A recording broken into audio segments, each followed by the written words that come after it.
سنجیدہ آواز میں کہا۔ ہیلو بھائی، میں ازراق ہوں، لاہور سے بات کر رہا ہوں۔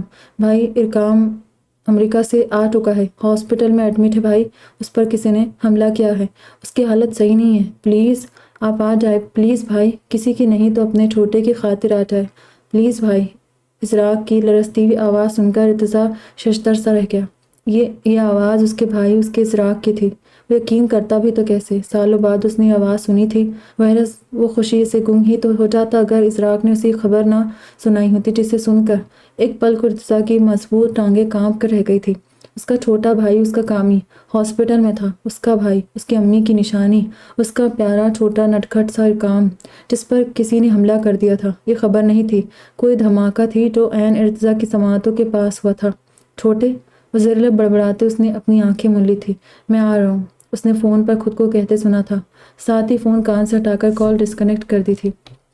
یہ فیصل آباد سے کچھ کلومیٹر دور ایک خوبصورت ہرا بھرا خوشحال سا گاؤں شاہ پور تھا۔ یہ گاؤں اپنے آس پاس کے باقی دوسرے گاؤں دیہاتوں سے زیادہ ترقی یافتہ تھا، کیونکہ گاؤں کے منتظم سردار ذوالفقار علی شاہ تھے، جن کے اجداد نے گاؤں کی ترقی کے لیے بہت محنت کی تھی۔ تبھی گاؤں کے سب لوگ ان کی بے حد عزت کرتے تھے۔ ہزاروں ایکڑ پر پھیلی کھیتی کی زمین اور گاؤں بھر میں موجود جائیداد کے سوا فیصل آباد جیسے بڑے شہر میں بھی ان کی کافی پراپرٹی تھی۔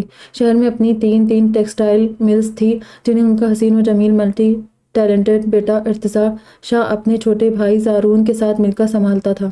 ذوالفقار صاحب اپنے بڑے بیٹے سے بے حد محبت کرتے تھے، کیونکہ وہی تھا جس کی آمد کے بعد اللہ نے ان پر اپنی نعمتوں کی بارش سی کر دی تھی۔ ان کا ماننا تھا کہ ان کے اس خوبصورت بیٹے کے مبارک قدم جب سے ان کی حویلی میں پڑے تھے، اس کے بعد سے ان کے بگڑتے کام بنتے چلے گئے تھے۔ مٹی کو ہاتھ لگاتے تھے تو سونا بن جاتی تھی۔ بے شک وہ لوگ جدی پشتی رئیس تھے، مگر ارتضیٰ کی آمد کے بعد سے تو پیسہ ہن کی طرح ان پر برسنے لگا تھا۔ اس کے سوا بھی ارتضیٰ کی آمد کے سال بھر کے اندر ہی اللہ نے انہیں اپنی کھلی دولت یعنی مزید اولادوں سے بھی خوب نوازا تھا۔ ذوالفقار شاہ اور ان کی بیگم حفصہ خاتون کو اللہ نے سب سے پہلے ایک خوبصورت بیٹی انیلا سے نوازا تھا، جو ارتضیٰ سے 10 سال بڑی تھی۔ انیلا کے بعد انہیں مزید اولاد کا سکھ نہیں مل سکا تھا، مگر پھر ارتضیٰ کی آمد کے بعد ارتضیٰ سے 2 سال چھوٹا زارون شاہ اس دنیا میں ذوالفقار صاحب کا دوسرا بیٹا بن کر چلا آیا، اور پھر زارون کے 2 سال بعد زیب بھی، پھر سب سے آخر میں ذوالفقار شاہ کی نٹکھٹ سی بیٹی اور زیب سے 7 سال چھوٹی اشال کی آمد ان کی خوشی میں حویلی میں ہوئی تھی، جو ارتضیٰ سمیت سب کی لاڈلی تھی۔ ذوالفقار صاحب کی جان اشال میں قید تھی۔ انیلا کی شادی 15 سال پہلے ہی اس کے پھوپھی زاد سمیر سے ہو چکی تھی، مگر ماں باپ کی طرح انیلا کو بھی اولاد کی دولت بہت دیر سے ملی تھی۔ اس کے 2 نٹکھٹ سے بیٹے 5 سالہ افراہیم اور 4 سالہ اسماعیل تھے۔ ارتضیٰ سے چھوٹے زارون کی منگنی بھی اپنے چچا کے یہاں ہو چکی تھی۔ زیب ابھی پڑھ رہا تھا اور اشال ابھی انٹر میں تھی۔ ارتضیٰ اب 28 سال کا ہو چکا تھا۔ اس کے باوجود سب کی لاکھ کوششوں کے بھی بعد اس نے اب تک کسی وجہ سے شادی نہیں کی تھی۔ ذوالفقار صاحب کی بیگم، جو پوری حویلی میں اماں کے لقب سے مشہور تھی، ان کا بلا شرکت غیر پوری شاہ حویلی پر راج چلتا تھا۔ ان کے سامنے ذوالفقار صاحب بھی دم مارنے کی ہمت نہیں رکھتے تھے، مگر اپنی ماں کے ساتھ کھم ٹھونک کر مقابلہ کرنے کی ہمت ذوالفقار صاحب ارتضیٰ کی لاڈلی اشال کے سوا کسی میں نہیں تھی۔ تب وہ اکثر اماں کے جوتے کھاتی ہوئی پائی جاتی تھی۔ بقول اشال اماں اپنی ساری اولادوں کے بدلے اس نازک سے جان سے لیتی تھی۔ حویلی میں 24 گھنٹے کھانا کھانے کے ساتھ ساتھ اپنی بونگی حرکتوں کی وجہ سے اماں سے ڈانٹ اور کٹ کھاتی تھی، سوائے ان دنوں کے جب ارتضیٰ حویلی میں موجود ہوتا تھا۔ ارتضیٰ کی موجودگی کا فائدہ اشال کے سوا بابا کو بھی ہوتا تھا، کیونکہ بابا کو ان دنوں اماں کی طرف سے خاصی رعایت ملتی تھی۔ جب ارتضیٰ ہفتے کے 2 دن حویلی میں گزارتا تھا، ان دنوں مزے کے کھانوں کے سوا پاپا اپنے لاڈلے کے ساتھ مل کر اپنے دیرینہ شوق کی بھی تکمیل کرتے تھے۔ روز صبح سویرے اپنے اکھاڑے کو آباد کر لیا کرتے تھے۔ پہلوانی ان کے اوائل جوانی کے دنوں کا شوق تھا، جس کی تکمیل کے لیے انہوں نے اپنے بابا صاحب سے کہہ کر حویلی کے باہر پچھلی طرف پڑی کچی زمین کو اکھاڑے کا روپ دے ڈالا تھا، یعنی ان کی حویلی کا وہ اکھاڑا ذوالفقار شاہ کے اوائل جوانی کے دنوں کا تھا۔ اس اکھاڑے میں وہ اپنی پہلوانی کی مشقیں کیا کرتے تھے۔ انہوں نے گاؤں کے کافی سارے مردوں اور لڑکوں کو اپنی شاگردی میں لیا ہوا تھا۔ ان کے ساتھ ہی انہوں نے اپنا یہ ہنر اپنی جان سے عزیز بیٹے ارتضیٰ کو بھی سکھانا شروع کر دیا تھا۔ وہ اسے 13 سال کی عمر سے پہلوانی کی تیاری کرواتے آ رہے تھے اور 17 سال کی عمر تک پہنچتے پہنچتے ارتضیٰ نہ صرف مکمل طور پر پہلوانی سیکھ چکا تھا بلکہ اس نے آس پاس کے دیہاتوں میں موجود پہلوانوں کے ساتھ کشتیاں بھی لڑنی شروع کر دی تھی۔ پھر اس کے اگلے 2 سالوں میں تو اس نے باقاعدہ پہلوانی کے مقابلے میں حصہ لے کر نہ جانے کتنے ہی انعامات بھی جیتے تھے۔ گو وہ بعد میں پڑھائی کی غرض سے شہر میں رہنے لگا تھا، مگر بابا نے اسے وہاں بھی چین سے بیٹھنے نہیں دیا تھا۔ اسے مسلسل متحرک رکھنے کے لیے انہوں نے شہر میں موجود ارتضیٰ کی رہائش کا یعنی اپنے بنگلے کے ایک روم کو جم کی صورت میں سیٹ کر دیا تھا۔ ساتھ ہی اس میں دیسی بدیسی دونوں طرح کی ایکسرسائز کی مشینیں اور آلات وغیرہ جمع کر دیے تھے، جن پر روز 2 سے 3 گھنٹے ایکسرسائز کرنا ارتضیٰ کے معمولات میں شامل تھا۔ اس کے سوا بھی ہر ویکینڈ اس کی گاؤں واپسی پر ذوالفقار شاہ اسے منہ اندھیرے سے لے کر کھاڑے میں نکل آتے تھے۔ وہ نہیں چاہتے تھے کہ ارتضیٰ اپنے شہر والے گھر کے انگریزی اسٹائل کے آگے اپنا دیسی انداز بھول جائے۔ وہ اسے اپنے گاؤں کی اس خوشبودار مٹی سے جوڑ کر رکھنا چاہتے تھے جس کے آغوش میں پل کر وہ جوان ہوا تھا۔ انہوں نے اسے انگریزی نہیں بلکہ دیسی انداز میں ٹریننگ دے کر ایک مضبوط پہلوان بنایا تھا۔ تبھی 20-21 سال کی عمر تک آتے ہوئے اس کی دیسی انداز میں بنائی گئی باڈی اتنی مضبوط اور توانا تھی کہ اپنے مقابل آنے والے تمام پہلوانوں کو پچھاڑ کر دھول چٹانا اس کے بائیں ہاتھ کا کھیل بن گیا تھا۔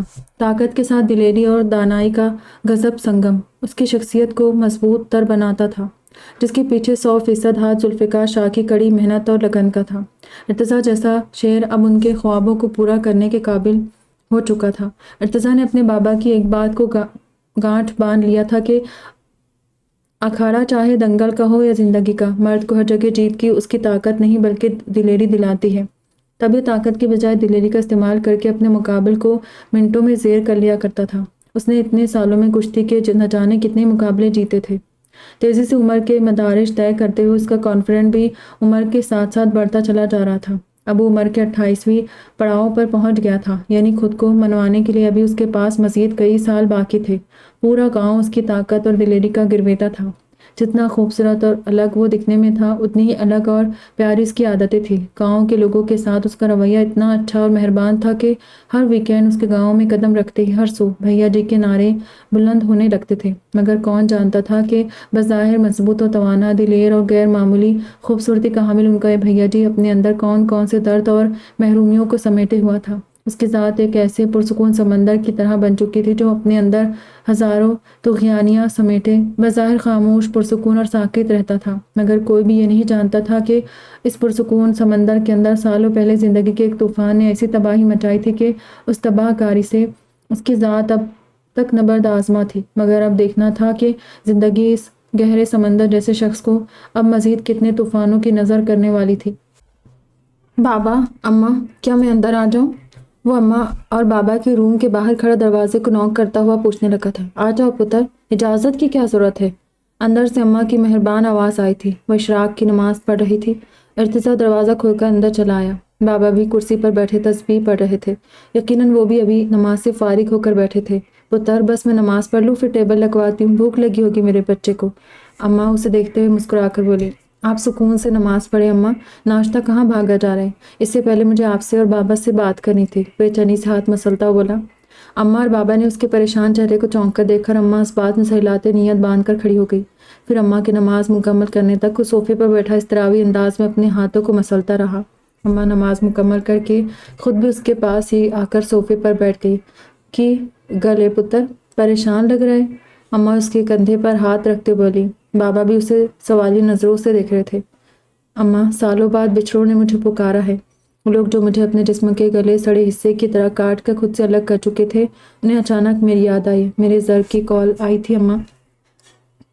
میرا چھوٹا امریکہ سے واپس آ چکا ہے، مگر یہاں آتے ہی کسی ظالم نے اس پر حملہ کر دیا ہے۔ وہ ہاسپٹل میں پڑا ہے۔ اماں، بابا، سالوں بعد مجھے ان لوگوں نے میری امی کی نشانی میرے چھوٹے کے لیے بلایا ہے۔ کیا میں چلا جاؤں بابا؟ مجھے زر نے کال کیا تھا، میرے چھوٹے بھائی نے مجھے یاد کیا ہے۔ پر امید نظروں سے اماں اور باپ کے چہرے کو دیکھتے ہوئے پوچھنے لگا تھا۔ ذوالفقار صاحب کا چہرہ اس کی بات سن کر تن گیا تھا، مگر وہ بیٹے کی پر امید نظروں کو دیکھ کر فوراً سمجھ گئے تھے۔ جبکہ اماں کی آنکھیں بھی سالوں بعد اپنوں کا نام سن کر نم ہو گئی تھی۔ بالکل جا پتا، اس میں اجازت لینے والی کون سی بات ہے؟ اس وقت چھوٹے کو تیری ضرورت ہے تو جا، اور جس نے بھی یہ نیچ حرکت کی ہے اسے اچھی طرح سبق سکھا کر آنا۔ بابا اپنی جگہ سے اٹھ کر بیٹے کے پاس آ بیٹھے تھے۔ بہت شکریہ بابا، آپ فکر نہ کریں، جس نے بھی ایسا کیا ہے نا، میں اسے چھوڑوں گا نہیں۔ سبق تو واقعی میں اسے ایسا سکھاؤں گا کہ زندگی بھر اپنے کیے پر خون کے آنسو روئے گا۔ اس کا بھی اپنے چھوٹے سے ویسا ہی حال کرواؤں گا جیسا میرے چھوٹے کا اس نے کیا ہے، مگر اس کے لیے مجھے جلد سے جلد لاہور پہنچنا ہوگا۔ بس میں ابھی نکلتا ہوں بابا۔ اماں آپ دعا کیجیے گا کہ چھوٹا خیریت سے ہو، مجھے زر نے بتایا ہے کہ اس کی حالت صحیح نہیں ہے۔ باپ کے ہاتھ پکڑ کر چومتے ہوئے آنکھوں سے لگا کر بولنے کے ساتھ اماں سے بھی بولا تھا، تب ایک دھماکے کے سے دروازہ کھلا اور عشاء آندھی طوفان کی طرح اندر داخل ہوئی۔ اماں بھیا، بابا ناشتہ آج کریں گے یا بھوک سے بے دم ہو کر چھت سے چھلانگ لگا کر خودکشی کر لوں؟ بھوک سے مرنے سے اچھا بندہ خودکشی سے مر جائے۔ صدا کی کھانے کی بھوکی بے صبری ناشتے میں دیر ہونے پر اوپر چلی آئی تھی۔ ان کے گھر ناشتہ کھانا سب ایک جگہ ایک ساتھ بیٹھ کر ہی ہوتا تھا، تبھی وہ اس وقت بھوک سے تلملا رہی تھی۔ ایک وقت کھانے میں دیر ہو جائے گی تو بھوک سے فوت نہیں ہو جانا تو نے۔ چل نیچے آ رہے، اور ڈرائیور سے کہہ کر گاڑی نکالے، اور ارتضیٰ کو ناشتے کے بعد لاہور کے لیے نکلنا ہے۔ اماں نے اشال کو ڈپٹتے ہوئے کہا، مگر وہ ان کی باقی باتوں پر دھیان دیے بنا بس لاہور لفظ سن کر اس پر اٹکی رہ گئی۔ کیا بھیا لاہور جا رہے ہیں؟ بھیا کیا واقعی؟ بھیا میں آپ کا ایشو بچہ، میں بھی آپ کے ساتھ لاہور چلوں گی پلیز بھیا، پلیز، مجھے لاہور دیکھنے کا بہت شوق ہے، پلیز میرے اچھے بھیا۔ خوشی سے بے قابو ہو کر اچھلتی کودتی ارتضیٰ کے سامنے چلی آئی تھی اور معصوم صورت بنا کر اپنے ہاتھ باندھتے ہوئے بھائی کے سامنے کھڑی ہو گئی تھی، مگر اماں کو اشال کی معصوم صورت دیکھ کر اس پر قطعی کوئی ترس نہیں آیا تھا، الٹا اس کی بات سن کر بھڑکتے ہوئے اپنی جگہ سے اٹھ کھڑی ہوئی تھی۔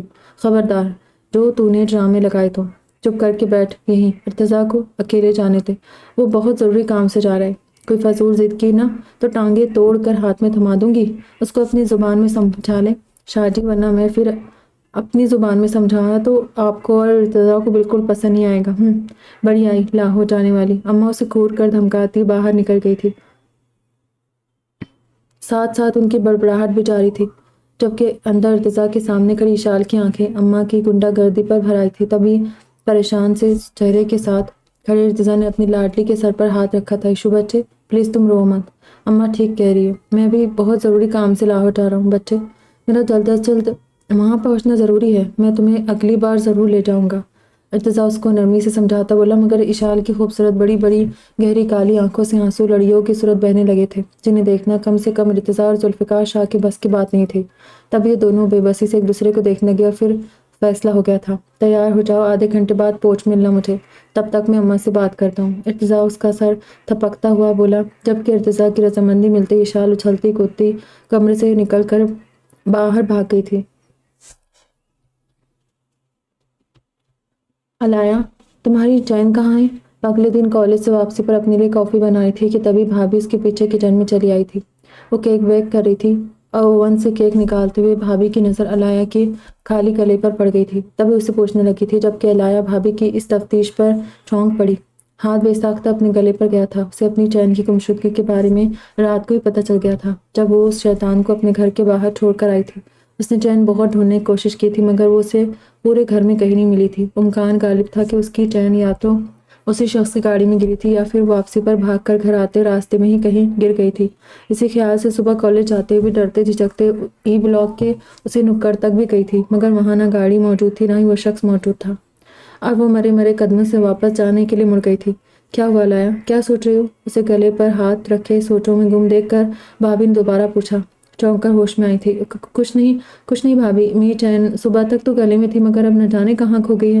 کہیں کالج سے واپسی پر تو کہیں نہیں گر گئی؟ بابا نے مجھے بہت محبت سے وہ چین لے کر دی تھی۔ وہ افسردگی سے اپنے گلے پر ہاتھ پھیرتی بولی، مگر جہاں تک مجھے یاد ہے میں نے رات کو بھی وہ تمہارے گلے میں نہیں دیکھی تھی، مگر پوچھا اس لیے نہیں کہ سوچا شاید تم نے اتار کر کہیں رکھ دی ہوگی، لیکن اب بھی تمہارا گلا خالی ہے۔ اصفیہ بغور علایا کی اڑی ہوئی رنگت دیکھتی ہوئی کیک میں ٹوتھ پک ڈال کر چیک کرنے لگی کہ کیک صحیح سے بیک ہوا یا نہیں۔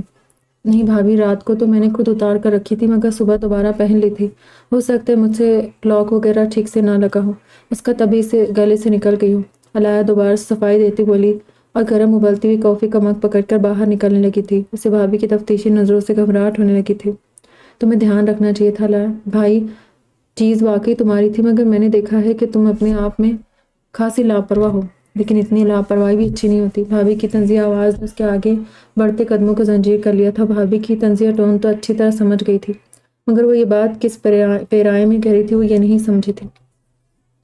کیا وہ اس کے ماضی کو لے کر اسے تانا دے رہی تھی، یا واقعی بات بس چین کی تھی؟ وہ پلٹ کر بھابھی کی پشت کو دیکھنے لگی تھی، مگر پھر سج ہٹکتے دروازے کی طرف بڑھ گئی تھی۔ اسے ایک بار پھر اس شیطان صفت لڑکے کے متعلق سوچتے ہوئے شدید غصہ آیا تھا۔ وہ اپنے دل میں ہزاروں خدشات لیے اشال کے ساتھ لاہور کے لیے نکل گیا تھا۔ اماں کو اس نے اپنے ایشو بچے کے آنسوؤں کی خاطر منا ہی لیا تھا۔ ویسے بھی اماں اپنے پیارے بیٹے کی کوئی بات ٹالتی ہی کہاں تھی۔ انہیں ارتضیٰ اپنی باقی اولادوں سے زیادہ عزیز تھا۔ اس کی پیاری صورت اور عادتوں کی تو وہ عاشق تھی، اور اس وقت وہ ویسے بھی ارتضیٰ کے ساتھ اس کے چھوٹے کے لیے بہت پریشان تھی۔ تبھی انہوں نے دوبارہ اشال کی خبر لینے سے بھی پرہیز کیا تھا، اور بلا جھجک اپنی ضدی اڑیل بیٹی کو ارتضیٰ کے ساتھ لاہور بھیجنے کی رضامندی دے دی تھی۔ مگر انہوں نے ارتضیٰ کو خاص ہدایت ضرور دی کہ لاہور پہنچ کر اشال کی جائز ناجائز بالکل نہ مانے۔ اشال کسی قسم کی ضد دکھائے تو وہ فوراً انہیں کال کر دے تاکہ حفصہ بیگم خود لاہور آ کر بیٹی کا دماغ درست کر سکے۔ اماں کی بات سن کر ارتضیٰ نے بھی انہیں پورا یقین دلایا تھا کہ وہ اشال کے لیے بالکل فکر نہ کریں۔ ارتضیٰ واقعی اشال کی کسی بھی بے جا ضد پر بالکل ایسا ہی کرے گا۔ تب جا کر اماں کو تسلی بھی تھی۔ پھر جلد ہی وہ سب سے ملتا ہوا باہر گاڑی تک چلایا تھا۔ اشال تو مزے سے جا کر ارتضیٰ کی گاڑی میں بیٹھ بھی چکی تھی، جبکہ اماں، بابا، سارون اور زیب انہیں باہر تک چھوڑنے بھی آئے تھے۔ بھیا، لاہور پہنچنے مزید کتنی دیر لگے گی؟ فرنٹ سیٹ پر بیٹھے اشال نے ڈرائیونگ کرتے ہوئے ارتضیٰ سے پوچھا تھا۔ بس بچے آدھا گھنٹہ مزید ہے، مگر ہم پہلے ہاسپٹل جائیں گے، وہاں میرا چھوٹا ایڈمٹ ہے۔ ارتضیٰ نے ونڈو اسکرین کے پار دیکھتے ہوئے جواب دیا۔ اوہ واقعی، کیا آپ کے چھوٹے کو؟ ویسے بھیا آپ سے تو آپ کے سبھی بھائی چھوٹے ہیں، پھر آپ کس چھوٹے کی بات کر رہے ہیں؟ ماشاء اللہ، آپ کے بعد وہ والے کیا نام ہے ان کا؟ اساک جیسا، ہاں یاد آیا، ازراق، یہ عجیب سا نام ہے نا ان کا۔ پھر وہ امریکہ والے ہیں جو اماں بتاتی ہے کہ وہ رادیہ ممانی میں ملتے ہیں، اور پھر وہ آخر کے دو بھی ہیں، ان کے نام بھی مجھے یاد نہیں ہے۔ مجھے تو ان میں سے کون سے والے ہاسپٹل میں ہیں؟ اشال اپنی پیشانی پر انگلی بجاتی ہی پرسوچ انداز مڑنے لگی، اور اس کے اس مدبرانہ انداز پر ارتضیٰ مسکرانے لگا تھا۔ ازراق کو ہم سب زر کہتے تھے، اور اس سے چھوٹا جو امی کی شکل کا ہے اس کا نام ارکام ہے۔ میں اسے بچپن سے چھوٹا کہتا ہوں۔ امریکہ میں ماموں کے ہاں تھا، اسی کا ایکسیڈنٹ ہوا ہے۔ ہم اسے دیکھنے جا رہے ہیں۔ ارکام سے چھوٹے سعد اور حماد ہے۔ ارتضیٰ نے اپنی خوبصورت مرون آنکھوں کو آدھا سکیڑتے ہوئے اپنے بھائیوں کے بارے میں بتایا۔ سورج کی تیز روشنی میں اس کی آنکھوں کا اسٹائل ایسا ہی رہتا تھا۔ اس وقت ڈرائیونگ کرتے ہوئے ونڈو اسکرین کے پار چمکتی سورج کی تیز روشنی کی وجہ سے اب بھی پوری آنکھیں کھول نہیں پا رہا تھا۔ اشال بے ساختہ اپنے پیارے بھائی کو دیکھ کر مسکرا دی۔ کیا بات ہے ایشو بچے، کس بات پر چپ کے مسکرایا جا رہا ہے؟ وہ اشال کا مسکرانا نوٹ کر چکا تھا، تبھی گردن گھما کر اسے دیکھتا ہوا بولا، کچھ نہیں، میں اپنے ہینڈسم بھیا کی خوبصورت مرون سی آنکھیں دیکھ رہی تھی جس کا کلر اس دنیا میں سب سے الگ ہے۔ اف بھیا، آپ یقین کریں، آپ بہت خوبصورت ہیں، اتنے خوبصورت کہ میں اپنی فرینڈز کو بھی آپ کے بارے میں بتاتی ہوں کہ میں نے اپنے بھیا جیسا ہینڈسم بندہ اب تک کہیں نہیں دیکھا۔ جیسے اماں کہتی ہے کہ میرے ارتضیٰ جیسا پورے فیصل آباد میں کوئی دوسرا ہو تو ڈھونڈ کر لاؤ۔ واقعی آپ جیسا فیصل آباد تو کیا پورے ملک میں دوسرا کوئی بھی نہیں ہے۔ پتہ نہیں ماموں جان کی باقی اولادیں بھی آپ کے جیسی ہے کہ نہیں، بٹ ماموں جان بہت لکی ہے بھیا جنہیں آپ جیسا اتنا خوبصورت بیٹا ملا۔ میں اکثر سوچتی ہوں کہ جب ماموں مانی نے آپ کو پہلی بار دیکھا ہوگا تو وہ تو آپ کو دیکھ کر خوشی سے پاگل ہو گئے ہوگے۔ اللہ کا کتنا شکر کیا ہوگا انہوں نے کہ انہیں اللہ نے اتنا خوبصورت بیٹا عطا کیا ہے۔ اشال نے عادت کے مطابق بے لاگ تبصرہ کیا تھا، مگر اس کے آخری جملے سن کر ارتضیٰ کے خوبصورت سفید مسکراتے چہرے پر ایک تاریک سا سایہ لہرا گیا۔ دل میں درد کی تیز لہر سی اٹھی تھی کہ کچھ نہ یاد آیا تھا، کتنے ہی زخموں کے ٹانکے کھل گئے تھے۔ اس نے ایک لمحے کو اپنی آنکھیں موند کر کھولتے ہوئے اشال کو کوئی جواب دیے بنا گاڑی کی سپیڈ مزید تیز کر دی تھی۔ پھر وہ آدھے گھنٹے سے کچھ پہلے ہی ہاسپٹل پہنچ گئے تھے۔ زر بیٹا، کچھ پتہ چلا کس نے کیا یہ؟ میرے بچے کی تو یہاں کسی سے کوئی دشمنی بھی نہیں ہے، ابھی تو وہ واپس آیا، پھر کس نے اس بے دردی سے اسے مارا ہے؟ اور جنید کہاں ہے؟ درد وہ آنسوں میں ڈوبی یہ آواز شہنینا کی تھی۔ وہ کچھ دیر پہلے ہی ازراق کے فون پر اسعد اور عماد کے ساتھ ہاسپٹل پہنچی تھی، نور بھی ان کے ساتھ آئی تھی۔ کچھ نہیں پتا امی جان، یہ سب کس نے کیا اور کیوں کیا؟ اور جنید کا فون صبح سے سوئچ آف ہے، نہ جانے وہ کہاں ہے۔ میں نے اس کی خالہ کے یہاں بھی کال کیا تھا، مگر کوئی فون ہی نہیں اٹھا رہا ہے، شاید سب سو رہے، مگر جنید سے مجھے اس لاپرواہی اور بے حسی کی امید نہیں تھی۔ خود ارقام کو ساتھ لے کر گیا تھا تو اس کو یوں میرے بھائی کو اکیلا چھوڑ کر بھاگنا نہیں چاہیے تھا۔ پتہ نہیں رات کو یہ لوگ کہاں کی سیریں کرتے پھر رہے تھے۔ بہرحال کامی کو ہوش آنے دے، وہی ہمارے سارے سوالوں کے جواب دے گا۔ اسراق نے ماں کو تسلی دینے کے ساتھ اپنے پاس پڑے صوفوں پر بیٹھے باپ اور چھوٹے بھائیوں کو دیکھتے ہوئے کہا۔ اسعاد اور عماد باپ کے پاس خاموشی سے سر جھکائے بیٹھے تھے۔ شرینہ اور نور اسراق کے پاس ہی کھڑی تھی۔ وہ بھی بیٹے کی بات سے متفق ہوتے ہوئے اس بات میں سر ہلا کر رہ گئی۔ ان دونوں کو اپنی سوتیلی اولاد اپنے سگے بیٹوں سے بھی زیادہ عزیز تھی۔ اس حادثے کے بعد شرینہ اور نور نے اپنے سارے بچوں سمیت ارقام کو بھی اپنے پروں میں چھپا لیا تھا، کیونکہ اس وقت تو ارقام ملک کو جیسے اپنا بھی ہوش نہیں تھا۔ ویسے بھی نور اور شرینہ ہی تھی جو اپنے شوہر اور بچوں کے ساتھ ارقام کا بھی خود سے زیادہ خیال رکھتی تھی، اسے ویسا ہی پیار ویسی ہی محبت دیتی تھی جیسے ارقام کو اس کی سگی ماں سے ملتی رہی تھی۔ ارقام کے سوا بھی نور اور شرینہ نے ایک دوسرے کے بچوں میں کبھی کوئی فرق نہیں کیا تھا۔ ان دونوں کے لیے ملک صاحب کی ساری اولادیں ایک برابر تھی، پھر چاہے وہ خود کی کوکھ سے پیدا ہوئے بیٹے ہو یا پھر اپنی سوکنوں کی اولاد ہو۔ انہوں نے اپنے شوہر کی اولاد میں کبھی فرق نہیں کیا تھا۔ تب اس وقت ان کے دل بھی ارقام کی حالت پر بالکل سگی ماں کی طرح تڑپ رہے تھے۔ نور اور شرینہ کے ہاسپٹل آنے سے کچھ دیر پہلے ہی ڈاکٹر ارقام کو ٹریٹمنٹ دے چکے تھے۔ ڈاکٹر اسرار نے اسراق اور ملک صاحب کو ارقام کی کنڈیشن بھی بتا دی تھی۔ ارقام کے دائیں شولڈر کی ہڈی میں میجر فریکچر تھا اور بائیں کہنی کے نیچے سے بھی اپنا بچاؤ کرنے کی صورت پھیلے ہاتھوں پر چوٹ لگنے سے ہاتھوں کی ہڈیاں ٹوٹ گئی تھی۔ اس کے سوا دونوں ٹانگوں میں سے دائیں ٹانگ کے گھٹنے پر بھاری ضربے لگنے سے گھٹنے کی ہڈی چٹک گئی تھی۔ سر پر بھی گہری چوٹ تھی اور ایک طرف سے سر پھٹ گیا تھا۔ ریڑھ کی ہڈی بھی ٹوٹتے ٹوٹتے بچی تھی۔ پسلیوں میں بھی شدید چوٹ آئی تھی، یعنی علیہ نے ارقام کو واقعی جم کر اور فرصت سے دھویا تھا۔ ٹریٹمنٹ کے بعد ڈاکٹر نے اسے ہوش میں آنے کے لیے مزید 2 سے 3 گھنٹوں کا وقت بتایا تھا، اور یہ 2-3 گھنٹے ملک صاحب نے جیسے کانٹوں پر گزارے تھے۔ باقی سب بھی پریشان چہروں کے ساتھ اس کے روم کے باہر بیٹھے ارقام کے ہوش میں آنے کا انتظار کر رہے تھے۔ آپ کے پیشنٹ کو ہوش آ گیا ہے، ان کی کنڈیشن اب اسٹیبل ہے۔ ارقام کے روم میں کچھ منٹ پہلے ایک نرس گئی تھی اور واپسی پر وہ ان کے لیے خوشخبری لے کر آئی تھی۔ نرس کی بات سنتے ہی سب سے پہلے ارقام کے روم میں داخل ہونے والی ہستی ارقم ملک کی تھی۔ وہ بھاگتے قدموں سے بیٹے کے روم میں گئے تھے۔ ان کے پیچھے پیچھے باقی سب بھی تھے۔ اندر ارقام مختلف پٹیوں میں جکڑا بیڈ پر پڑا ہوا تھا۔ ارقم ملک کا دل اسے اس حالت میں دیکھ کر نئے سرے سے تڑپ اٹھا تھا۔ لپک کر اس کے پاس بیڈ پر آ بیٹھے تھے۔ کامی، می جان، کیسے ہو تم؟ اور وہ پٹیوں میں جکڑا اس کا ہاتھ تھام کر لبوں سے لگاتے ہوئے پوچھنے لگے تھے، تبھی ارقام کے منہ سے ایک تیز کرہا نکلی۔ ملک صاحب نے گھبرا کر اس کا ہاتھ واپس بیڈ پر رکھ دیا تھا۔ یہ وہی ہاتھ تھا جس کی ہڈی ٹوٹی تھی۔ پاپا، میرا ہاتھ، بہت تکلیف ہے اس میں، نکاہت سے بولا تھا، اور ساتھ ہی اس کی نگاہوں کے سامنے منظر گھومنے لگا تھا جب علیہ اسے اپنے گھر میں بری طرح پیٹ رہی تھی اور وہ اپنا بچاؤ کرنے کے لیے اپنے ہاتھ کینچی کی صورت چہرے کے سامنے باندھے ہوئے تھا۔ مگر یہ سب ہوا کیسے کامی؟ تمہیں تو کس نے پیٹا اور کیوں؟ تم ابھی تو واپس آئے ہو اور تمہاری کسی سے کوئی دشمنی بھی نہیں ہے، پھر کوئی تمہیں مار کر کیوں چلا گیا؟ اور اس وقت جنید کہاں ہے؟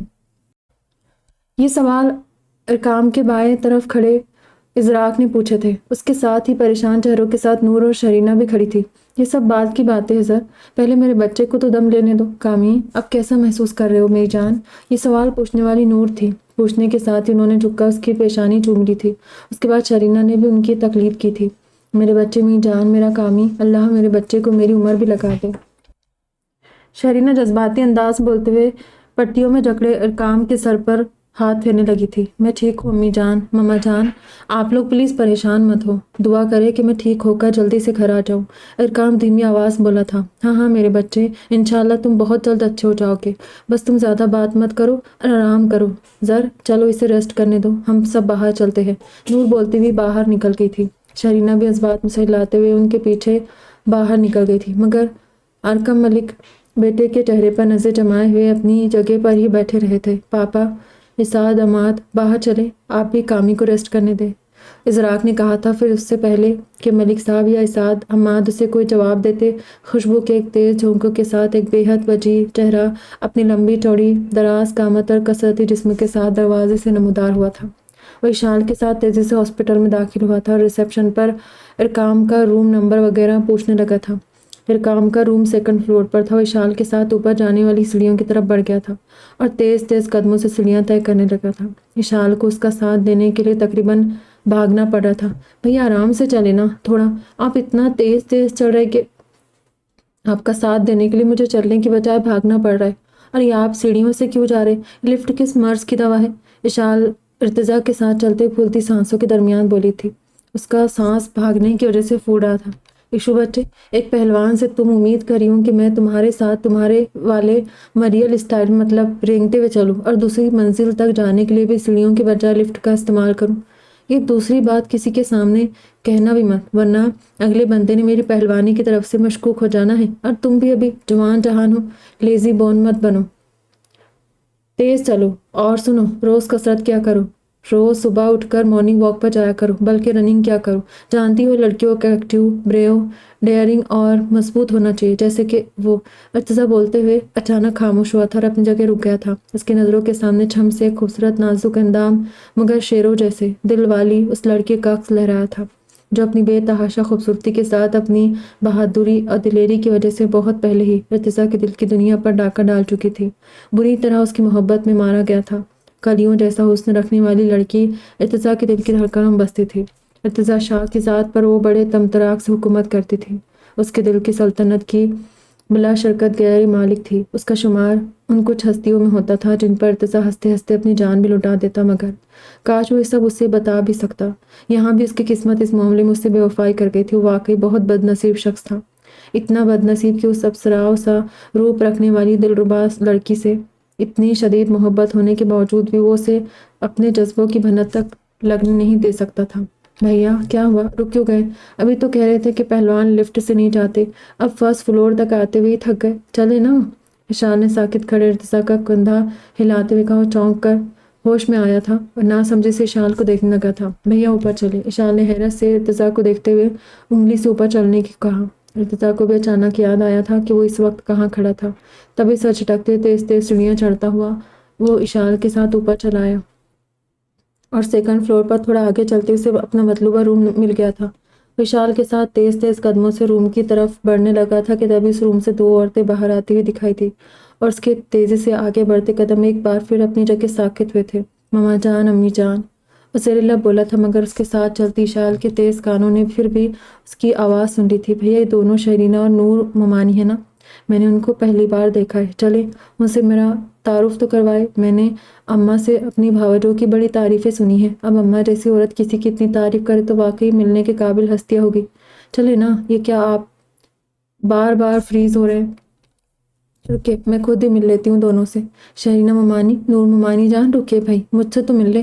اشال اپنے پاس ساکت کھڑے ارتضا سے بولتے آخر میں خود ہی نور اور شرینہ کو آواز دیتے ہوئے ان کے پاس چلی گئی تھی۔ شرینہ اور نور دوسری طرف مڑ کر صوفے پر بیٹھی رہی تھی، مگر اشال کی آواز سن کر دونوں ٹھٹک کر رک گئی اور حیرت سے پلٹ کر اسے دیکھتے ہوئے وہ دونوں اشال کے بالکل پیچھے کھڑے ارتضا کو دیکھ کر جیسے ساکت رہ گئی تھی۔ السلام علیکم۔ اشال بنا ممانیوں کے حیران چہروں پر نظر ڈالے باری باری شرینہ اور پھر نور کے گلے لگی تھی، جبکہ ارتضا بھی دھیرے دھیرے آگے کی طرف بڑھنے لگا تھا۔ ماما جان، ممانی جان، اس سے پہلے کہ آپ مجھے پوچھے کہ بھائی لڑکی تم کیوں اتنی محبت سے ہمارے گلے پڑی ہو، تو میں خود ہی آپ دونوں کو اپنا تعارف دے کر آپ کی حیرت دور کر دیتی ہوں کہ میں کون ہوں۔ میں اشال ذوالفقار شاہ ہوں، یعنی آپ کی اکلوتی نند کی آخری بیٹی۔ یہاں میں اپنے بھیا یعنی آپ کے پیارے سے بڑے بیٹے ارتضا بھیا کے ساتھ آپ کے چھوٹے بیٹے کی عیادت کے لیے آئی ہوں۔ اشال اپنا تعارف دیتے اپنے پاس آ کر کھڑے ہوئے ارتضا کو دیکھنے لگی تھی۔ نور اور شرینہ کی نظریں بھی ارتضا پر جیسے جم سی گئی تھی، انہوں نے شاید اشال کی پوری بات بھی نہیں سنی تھی۔ السلام علیکم امی جان، السلام علیکم مما جان، کیسی آپ دونوں؟ ارتضا نے دھیمی آواز میں دونوں ماؤں کو سلام کیا۔ وہ ان دونوں کی حیران آنکھوں میں دیکھتے ہوئے اپنا سر جھکا گیا، کیونکہ اس کی خود کی آنکھیں ضبط سے چھلکنے کو تیار تھیں۔ ارتضا، میرے بچے۔ سب سے پہلے شرینہ کا سکتہ ٹوٹا اور انہوں نے آگے بڑھ کر والہانہ انداز میں ارتضا کا چہرہ چومتے ہوئے اس کو اپنے گلے سے لگا لیا۔ آنسو پلکوں کی باڑ توڑ کر بہہ نکلے تھے، جبکہ ارتضا کا ضب بھی چھلک پڑا تھا۔ اس نے اپنی نم آنکھوں کو بہنے سے نہیں روکا تھا۔ کیا بس رادیہ ہی تمہاری ماں تھی؟ مجھ سے اور نور سے تمہارا کوئی رشتہ نہیں تھا؟ تم ہمیں بھول گئے ارتضا۔ رادیہ اس دنیا سے چلی گئی تھی، مگر میں اور نور تو ابھی زندہ سلامت اسی دنیا میں موجود ہے۔ کتنا یاد کیا تمہیں، پل پل پکارا، مگر تم نے ہمیں ایک بار بھی یاد نہیں کیا۔ بھول گئے اپنی ماؤں کو؟ ارتضا کے گلے لگی شرینہ آنسو بہاتے ہوئے شکایتی لہجے میں بولی تھی۔ امی جان پلیز، آپ خود کو کوس کر مجھے تکلیف مت دے، خدا نخواستہ آپ دونوں کو کچھ ہو، اللہ میری عمر بھی آپ کو لگا دے۔ میں کسی کو بھی نہیں بھولا، آپ سب میری زندگی ہیں، بھلے ہی اور معاملات میں میری قسمت خراب نکلی، مگر اس معاملے میں اللہ نے مجھے اپنے خصوصی کرم کے سائے تلے رکھا ہے کہ مجھے ایک ساتھ 4 ماؤں کا پیار ملا ہے۔ امی، اماں، آپ اور مما جان، آپ چاروں میری مائیں ہیں۔ وہ اپنی بہتی آنکھوں کو پوچھتے ہوئے شرینہ سے الگ ہوا۔ اس کے بعد اس نے آنسو بہاتی نور کے آنسو صاف کرتے ہوئے انہیں گلے سے لگایا۔ ساتھ اس نے باری باری دونوں ماؤں کے ہاتھ چوم کر آنکھوں سے لگائے تھے۔ بہت یاد کیا تمہیں ارتضیٰ، جاؤ اندر، تمہارا چھوٹا بہت بری حالت میں ہے، اس سے مل لو۔ نور کے کہنے پر اس بات میں سلاتے ہوئے اندر کی طرف بڑھنے لگا، ساتھ ہی اس نے شال کو بھی ساتھ آنے کا اشارہ کیا تھا۔ آپ جائے بھیا، میں ذرا اپنی پیاری ممانیوں سے اچھی طرح مل لوں۔ ویسے بھی اس طرح کے کیسز کی مزاج پرسی مجھ سے نہیں ہوتی۔ آپ جانتے ایسے لوگ کس بری طرح ٹوٹ پھوٹ کا شکار ہو کر ٹیڑھے میڑے سے ہو جاتے، ان کی ساری فٹنگ اور کل پرزے جگہ سے بے جگہ ہوتے ہیں۔ ایکسیڈنٹ کے بعد بندہ اتنا ادھر جاتا ہے کہ اب بنا میک اپ کے ہی کارٹون لگنے لگتا ہے۔ مجھے ڈر ہے اگر آپ کے چھوٹے کو ٹوٹے پھوٹے ایک طرف بڑے دیکھ کر میری ہنسی نکل گئی تو بلا وجہ آپ نے مجھ سے خفا ہو جانا ہے، اس لیے آپ جا کر اچھی طرح ان کی خبر لیں۔ میں دونوں ممانیوں سے یہاں باہر گپ شپ کر لیتی ہوں۔ اشال منہ بنا کر حسب عادت نان اسٹاپ بولی تھی اور ارتضیٰ تعصب سے اسے دیکھتے ہوئے نفی میں سر ہلا کر اندر کی طرف بڑھ گیا تھا، جبکہ نور اور شرینہ بھی اپنے سامنے کھڑی اشال کو حیرت سے دیکھتے ہوئے اس کی باتوں پر دھیرے سے مسکرا دیے تھے۔ چھوٹے زر اندر داخل ہوتی ارتضیٰ نے سامنے بیڈ پر پڑے ارقام اور اس کے پاس کھڑے ازراق کو دیکھتے ہوئے آواز دی تھی، جبکہ یہ خوبصورت آواز محبت سے لبریز لہجہ جس شخص کا تھا۔ اندر روم میں موجود ارقم ملک ارقام اور ازراق اس آواز اور لہجے کو اچھی طرح پہچانتے تھے، حالانکہ انہوں نے سالوں بعد یہ آواز سنی تھی، مگر لفظ چھوٹے بولنے کا مخصوص انداز بس ارتضیٰ کا ہی تھا۔ بستر پر پڑے ہوئے ارقام نے سالوں بعد یہ مہربان آواز کو سن کر کھل اٹھا تھا۔ خوشی سے بے قابو ہوتے اس نے ایک جھٹکے سے اپنی جگہ سے اٹھنا چاہا، مگر چوٹوں نے اس کی اس کوشش کو ناکام بنا دیا تھا اور وہ درد سے چٹکتے ہوئے دوبارہ لیٹ گیا تھا۔ تبھی ارتضیٰ لپک کر اس کے پاس پہنچا۔ وہ ارقام کے بائیں طرف جا بیٹھا اور ارقم ملک دائیں طرف بیٹھے تھے، سالوں بعد اسے سامنے دیکھ کر جیسے پتھر کے ہو گئے تھے۔ ان کے سامنے ان کا ارتضیٰ، ان کا بڑا بیٹا موجود تھا، ان کی اور رادیہ کی سب سے پہلی اولاد، ان کا خون، ہاں وہ ان کا ہی بیٹا اور ان کا ہی خون تھا۔ بچپن کے مقابلے اب اس کے نقوش مزید واضح ہو چکے تھے۔ ان کا بیٹا تھا، ان کے جیسا چہرہ اور ان کے جیسی دراز قامت لیے وہ ان کے جوانی کی مکمل تصویر لگ رہا تھا، بالکل ارقم ملک، ازراق، اسعد اور عماد کے جیسے نقوش والا، مگر باقیوں کے مقابلے اس کے نقوش بالکل روئی کے کالے جیسے سفید تھے۔ ملک صاحب کا وہ بیٹا جسے ان کی آنکھوں نے جب پہلی بار دیکھا تھا، وہ تب بھی اسے دیکھ کر اسی طرح ساکت رہ گئے تھے، بچپن سے اتنا ہی حسین و جمیل تھا، اور آج سالوں بعد اپنے شاندار سراپے والے بیٹے کے خوبصورت چہرے پر ہو بہو اپنے چہرے جیسی واضح نقوش کو دیکھ کر ملک صاحب کی زبان جیسے گنگ رہ گئی تھی۔ ارتضیٰ کریم کلر کی شرٹ اور گرے جینز پہنے ہوئے تھا، کریم کلر اس کی سفید رنگت پر جیسے کھل پڑا تھا۔ وہ اس روپ میں اس قدر وسیع و شاندار لگ رہا تھا کہ ارقم ملک کے سوا ان کے پاس کھڑے اسعد اور عماد بھی گنگ سے اپنے بڑے بھائی کو دیکھتے رہ گئے تھے۔ وہ دونوں بھی اس کی وجاہت کے قائل ہو گئے تھے، حیرت و بیقینی سے منہ کھول کر ارتضیٰ کو دیکھتے جا رہے تھے۔ انہوں نے اپنے ہوش میں اپنے سب سے بڑے بھائی کو پہلی مرتبہ دیکھا تھا۔ ان دونوں کو اپنی ماں اور پاپا کی زبانی ارتضیٰ کے بارے میں بہت پہلے ہی پتہ چل چکا تھا۔ وہ جانتے تھے کہ ان کا سب سے بڑا بھائی پیدائشی البینزم کا شکار تھا۔ عام زبان میں ارتضیٰ سورج مکھی تھا اور مکمل طور پر سر سے پاؤں تک گولڈن و سفید رنگ میں ڈھکا ہوا تھا۔ اس کے سر کے بال گولڈن وائٹ امتزاج کے بے حد مختلف رنگ میں رنگے ہوئے تھے۔ بھووں اور پلکوں کے بال بھی بالکل سر کے بالوں جیسے ہی تھے۔ آنکھوں کی پتلیاں ڈارک مرون رنگ کی تھی، ہونٹ بے حد سرخ رنگ کے تھے۔ وہ بنا کسی آرائش و زیبائش کی واقعی مکمل مردانہ وجاہت کا شاہکار تھا، یعنی اسے جو بیماری عطا کی گئی تھی اس کو بدنما دکھانے کے بجائے اس کی خوبصورتی میں 4 چاند لگاتی تھی۔ تم کیسے ہو چھوٹے، اور یہ سب کیسے ہوا؟ ارتضیٰ کی خوبصورت بھاری آواز سن کر ساکت بیٹھے ارقم ملک جیسے ہوش میں آئے تھے اور اپنے سامنے موجود بیٹے کو محبت و یاس بھری نظروں سے دیکھنے لگے تھے۔ ارتضیٰ ارقام کے اوپر جھکا اس کی خیریت پوچھ رہا تھا۔ ازراق بھی ارقام کے پاس کھڑا مسکراتی ہوئی نظروں سے خود سے بڑے ارتضیٰ کو دیکھ رہا تھا۔ بھائی، آپ اتنے سالوں بعد، بھائی، آپ نے مجھے بھی بلا دیا تھا بھائی، کتنا یاد کیا میں نے آپ کو۔ پاپا سے ہر بار میں پپو کا نمبر مانگتا تھا تاکہ آپ سے بات کر سکوں، مگر پاپا نے مجھے ان کا نمبر نہیں دیا۔ ہر بار کہہ دیتے کہ آپ ہم سب سے نفرت کرتے ہیں، ہم سے بات نہیں کرنا چاہتے، اسی لیے میں آپ کو کال نہ کروں۔ مگر جو کچھ ہوا اس میں ہمارا کیا قصور تھا بھائی؟ کیا آپ سر بھائی سے، مجھ سے، سعدی اور عماد سے بھی نفرت کرتے تھے؟ اکرام نم آنکھوں کے ساتھ بھائی کا ہاتھ چومتے ہوئے پوچھا، جبکہ اس کی بات سن کر ارتضیٰ کے چہرے پر کرب اتر آیا۔ دھیرے سے مسکراتے ہوئے اپنے ہاتھ میں اکرام کا ہاتھ لے کر تھپکنے لگا تھا۔ میں تم لوگوں سے کیسے نفرت کر سکتا ہوں یار؟ تم میری جان سے زیادہ عزیز بھائی ہو، میری امی جان اور ماما جان کے اولادیں ہو، تم ہو میرا زر ہے، اور سعدی، عماد، تم سب میرے جینے کی وجہ ہو۔ میں نے پل پل تم سب کو یاد کیا ہے، مگر جانتے ہو تم سے بات کیوں نہیں کی؟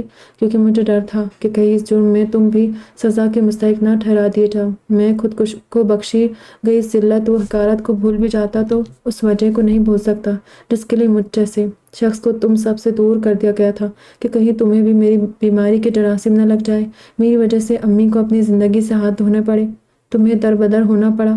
پھر بتاؤ میں کس طرح تم سب سے کانٹیکٹ رکھتا؟ مجھے تو اپنے جسم کے کسی گلے سڑے حصے کی طرح کاٹ کر الگ کیا گیا تھا، تم سب سے دور کر دیا گیا تھا۔ پھر کیسے میں دوبارہ تم سے جڑنے کی کوشش کرتا؟ ارتضیٰ نے پلکیں جھپک کر اپنے آنسوؤں کو روکنے کی کوشش کرتے ہوئے گلوگیر لہجے میں کہا تھا، اور پھر اس نے اپنی خوبصورت مرون آنکھوں کو رگڑ کر پوچھ ڈالا تھا۔ ساتھ ہی ساتھ جھٹک کر مسکراتے اس نے ایک محبت بھری نظر بیٹھ کے دوسری طرف کھڑے اپنے دونوں چھوٹے بھائیوں اسعد اور عماد پر ڈالی، مگر ان کے پاس بیٹھے شخص پر اس نے ایک غلط نگاہ بھی نہیں ڈالی تھی۔ اس کے اس بری طرح انہیں نظر انداز کرنے سے ہی اندازہ لگایا جا سکتا تھا کہ ارتضیٰ اپنے باپ سے کتنی نفرت کرتا تھا۔ ارکم ملک بھی اس کی باتیں سن کر اپنے تڑپتے دل کو سنبھالے خاموشی سے اس کی نفرت کو محسوس کرتے رہے۔ وہ اس کے کہے گئے لفظ پر شرمندگی کی اتھاہ گہرائیوں میں اترتے جا رہے تھے، تبھی ان کی زبان پر قفل لگے تھے۔ بھائی ایسا مت کہے، کوئی ہمیں سزا نہیں دیتا۔ کتنی بار تو پھپھو سے میں نے بھی کہا کہ آپ سے مجھے بات کرنی ہے، مگر آپ کی ناراضگی کے ڈر سے پھپھو نے کبھی میری بات آپ سے نہیں کروائی۔ آپ نے ہم سب پر وہاں آنے کے لیے بھی پابندی عائد کروا دی تھی، اصل سزا تو آپ نے ہمیں دی ہے۔ آپ تو اپنے اس سر کو بھی بھول گئے تھے بھائی۔ امی جان اور مما جان نے آپ کو کتنا یاد کیا۔ آپ امی کے بعد مما جان اور امی جان کے بڑے بیٹے تھے، کم سے کم آپ کو ان کے جذبات کا خیال کرتے ہوئے ان دونوں سے تو رابطہ رکھنا چاہیے تھا۔ ازراق نے بھی اپنے دل میں پنپتی شکایتیں بھائی کے سامنے رکھ دی تھی، مگر ارتضیٰ اس کا لفظ بڑا بیٹا سن کر زور سے ہنس پڑا۔ تمہیں پتہ ہے زر کہ تم کیا کہہ رہے ہو؟ تم مجھے بڑا بیٹا کہہ رہے ہو؟ ہاں، اس سے بڑا مذاق میں نے اپنی پوری زندگی میں نہیں سنا۔ تم جانتے بھی ہو تمہیں اس جرم کی کتنی بڑی سزا مل سکتی ہے۔ بہرحال ان سب باتوں کو چھوڑو، میں یہاں گڑے مردے اکھاڑنے نہیں آیا ہوں، تم نے مجھے چھوٹے کے لیے بلایا تھا۔ یہ بتاؤ کہ کچھ پتہ چلا کس نے کیا یہ سب؟ وہ اپنے بھائیوں کے سامنے اپنا تڑپتا دل کھول کر نہیں رکھ سکتا تھا، تبھی موضوع بدلتے ہوئے سوالیہ نظروں سے ازراق کو دیکھتا اس سے پوچھنے لگا، کچھ نہیں پتا ابھی بھائی، ہم بھی انجان ہی ہیں، اکرام بھی ہی بہتر بتا سکتا ہے کہ کس نے اس پر حملہ کیا ہے۔ ازراق نے بیڈ پر پڑے اکرام کو دیکھتے ہوئے کہا، جو اس کی بات سن کر آنکھیں چرانے لگا تھا۔ ارتضیٰ بھی سوالیہ نظروں سے دیکھنے لگا۔ بھائی میں وہ اکرام کو سمجھ ہی نہیں آ رہا تھا کہ اسے کیا جواب دے۔ بولو چھوٹے، کون تھا وہ؟ کس نے کیا تمہارے ساتھ ایسا؟ خدا کی قسم اسے جہنم واصل کرنے میں 2 منٹ نہیں لگاؤں گا، بتاؤ مجھے کون تھا وہ؟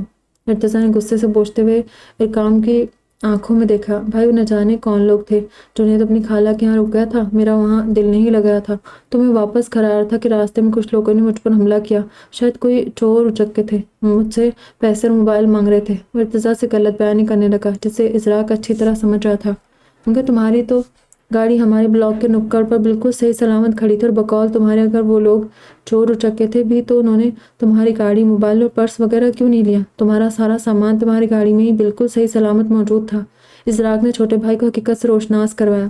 مجھے کچھ نہیں پتا بھائی، مجھے کچھ نہیں پتا۔ ازراق کی بات سن کر اکرام کے کان کھڑے ہوئے تھے، اسے اپنا جھوٹ پکڑتا ہوا دکھائی دیا، تبھی اس نے سب کا دھیان خود پر سے ہٹانے کے لیے اپنا سر تکیے پر پٹکتے ہوئے کرا کر کہا، مگر خامی۔ ازراق نے بولنا چاہا، زر خاموش ہو جاؤ، تم دیکھ رہے ہو نا اس وقت اس کی حالت، جاؤ باہر جاؤ، میرے ساتھ میری بہن اشال بھی آئی ہے۔